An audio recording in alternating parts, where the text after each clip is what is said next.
An interview with Sandhya Suri is our next chapter for BA students. Sandhya Suri is a retired naval officer, and here we have her interview experts. The main focus is about discrimination, especially discrimination on gender. Sandhya Suri is one among the few fortunate women who had the privilege of serving on board a warship. The 3rd Indian Navy Academy batch had 14 lady cadets. Her career has been quite versatile as she has played diverse roles both internationally and in India in the field of logistics, sales, customer care, administration, human resources, and training. She is an arts graduate from the University of Jammu. She also has amazing sportsman qualities and is currently the executive director for Divot Private Limited, which is an aerospace and defense company based out of Chennai. She is very enthusiastic as her learning never stops. She is the only lady in her family to serve in the armed forces. Here is her story as per her interview at The Better India. Journey begins. In August of 1994, a 22-year-old girl received a call to report to the Naval Academy.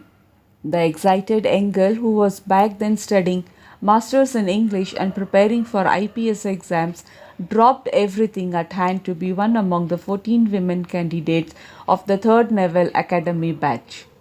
The Better India or TBI speaks to retired naval officer Sandhya Suri, who is among the few women posted to serve on board on Indian naval warship. The Indian Navy no longer assigns women officers on warships. The interview begins. What inspired you to join the Navy? Cliched as it might sound, I have wanted to be in the armed forces even before the induction of women came into play. It's a uniform thing, I suppose. I wanted to be doing something worthy. My dad has been constant motivator through my growing years, especially. I was preparing for my IPS exams then. I was in college studying for my masters in English, playing a lot of basketball for the state and also teaching English at the army school in Kaluchak, Jammu. When the call for the Navy came, I dropped the IPS road and very happily so. I had initially applied for the Army, then Navy and Air Force. The call came from the Navy and the Air Force. I was attending my Air Force SSB when the call to report to Naval Academy came. How did you feel back then on being selected? A huge sense of pride and relief that the IPS exams could be dropped, to be honest. I was super excited. I recall my Air Force SSB board president asking me to stay on and join the Air Force. I am glad I joined the Navy though. I haven't ever regretted it. My dad was ecstatic and my mom petrified. I am the only girl in my family who has served in the armed forces. How was your first day at work? I was commissioned on 18th August 1994 and have served for 7 years. We have to undergo training before our first posting. I trained at the Naval Academy in Goa first, followed by CLAPS in Kochi. Hamla School of Management and Logistics in Mumbai, NBCD basic training at Lonavala, and then a ship's attachment on now decommissioned aircraft carrier INS Vikrant. All of this lasted 11 months before I got posted to the Eastern Command. What were the challenges you faced at the time? Fitness is such a mandatory thing. Mental resilience too. I was already playing basketball for Jammu and Kashmir state then, hence I was working out almost 4 to 5 hours every day. That helped a lot. I didn't have much of trouble over that. The biggest challenge for me was to insist I was an officer and not a lady officer, as we were referred to. The challenges most women probably face is about letting go of the fact that you are a woman. Getting the men to think likewise is also a challenge. Being in the armed forces is all about balance and fortitude and a lot of courage. You are as strong as your weakest link. My greatest challenge in the Navy was to fight to be considered a uniformed military personnel and not a woman. I think this is the every woman's challenge in the services. You are among the lucky women who have had the opportunity to serve on a warship. What was the experience like? I am among the fortunate few who had the privilege of serving on board a warship. I was posted on a logistics warship that lends out support to the fleet in terms of logistics replacement at sea. That particular posting was my best one in the Navy. It was challenging. I knew my responsibilities and was accountable. It is not easy for the Navy to post a woman on board a warship. It has been a male domain for too long. I am not sure, even when I was posted, that the men were ready. It was a challenge in terms of proving myself over and over again professionally. It was as simple as objecting to being addressed in a forum as officers and ladies. You know, I am in uniform, that is all. I may be a man or a woman, I have the same responsibility. I think it is also more challenging for the men to have a woman serve on a ship. Almost all the men felt that women had privileges, like a private toilet space, cabin doors had to be locked, etc. I didn't ask for it. The rules and the provisions were made by gentlemen officers. I know what I signed up for. I did not ask for privileges. I just did what I had to do. You have to understand one thing. Women on the ship means precious space being sacrificed for them, at least in India. In the foreign navies, there are no such accommodations made. You join, you serve, and you don't crib. I think the Navy is still deliberating on this one. Women are not posted on warships right now, live alone in active combat divisions. They, of course, are now sailing around the world and doing a lot of adventure activities like mountaineering. I am glad about that and really proud of them. There has to be more, though. I get their concerns. I also don't believe that women should be kept out of ships. Just play fair and don't draw out privileges. For a gentleman officer, he has to serve sea time at least for a year to get promoted. I think that is where they could start. I suppose the laws are needed to be objective, not subjectively gender focused. If women join the forces and crib for privileges, they shouldn't have joined in the first place. This is about serving the Tiranga, which represents the nation. I wouldn't think there needs to be a bargaining space here for anything. Perhaps I'm old fashioned in my thought process, but heck, it is not a job or even just a career. It is a matter of privilege already, and that privilege is to serve the nation. I am fortunate and it has been an honor. If the country demands it, even when I am 60, I would sign up. Did you ever have moments of doubt being a woman? Not a single moment. Not now, not ever. Share with us one of your fond memories of being a Navy officer. Like I said earlier, the posting on the warship was my best. I used every little thing I had learned and been trained for.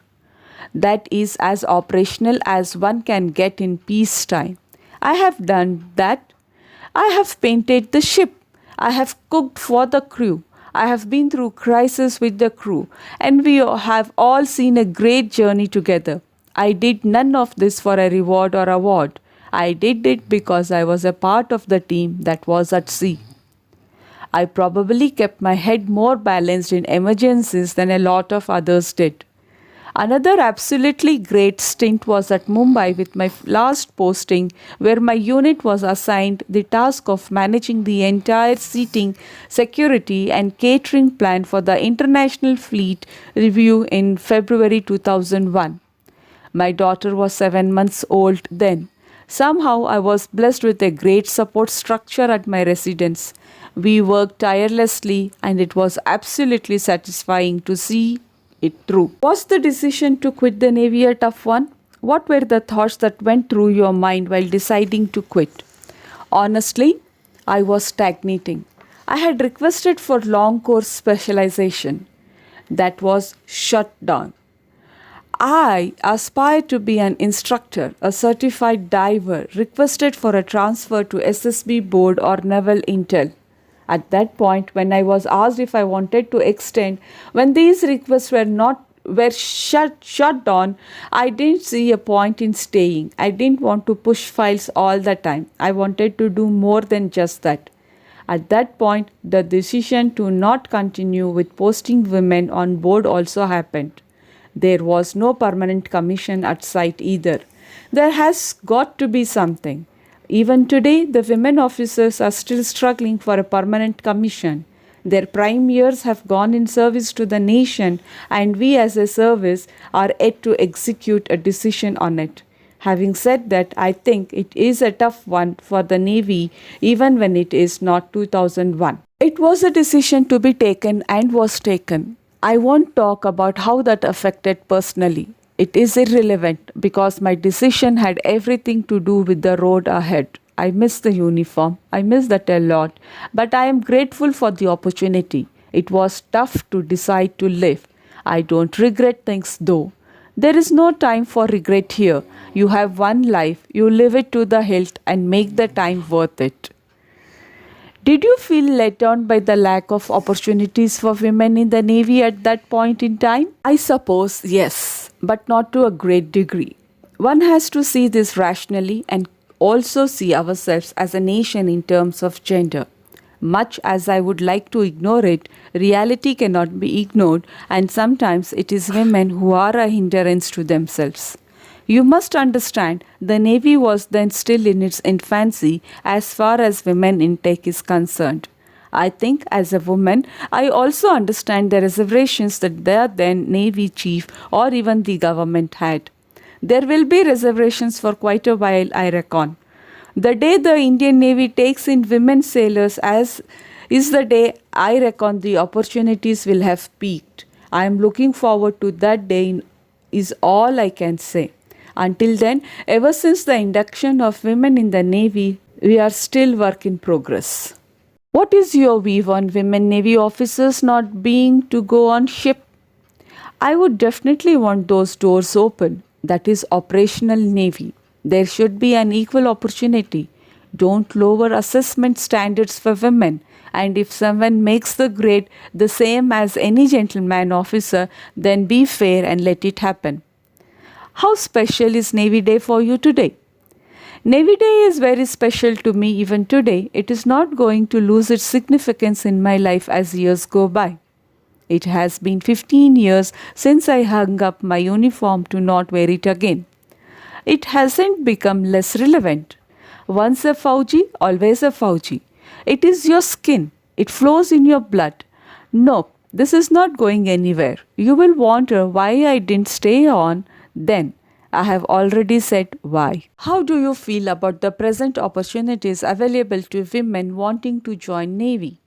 I think it's about time we stop looking to the opportunities available to women. It is time we just invite eligible young citizens to join the services. Gender should not be mentioned. That would be the opportunity in the right sense of the word. What is your advice to women wanting to join the Indian Navy? If you are looking at it as a career and a job, please don't join and undermine our initial efforts of utter pride in serving the nation. Join because the pride of having the privilege swells your heart. Join if you can live by the oath you take. Join if there is more to you than just the thought of glamour in uniform. Join only if you can put your country before yourself, your ship, read unit before yourself, your team before yourself, and lead by example. Else, please don't tarnish its pristine colors. Shano Varun is a lifetime thing. If you believe that, by all means go and shine. Glossary. Shano Varun. Shamno Varona. Motto of Indian Navy. A Sanskrit verse taken from Taittiriya Upanishad, which means, may God of the oceans be auspicious unto us. SSB, Services Selection Board, is an organization that assesses these candidates for becoming officers in the Indian Armed Forces. The interview was very easy to understand. I hope you all have understood it. Pointers. The gender issue in Navy as brought out in Sandhya Suri's interview. The lack of opportunities for women in the Navy and how does Sandhya Suri express her disappointment to them. Sandhya Suri gives advice for women aspiring to join Navy. And the gender discrimination prevalent in our society should change the perspective and views on the same. For any queries and doubts, mention in the comment section below. Stay home, stay safe. Signing off, Alliya Naaz.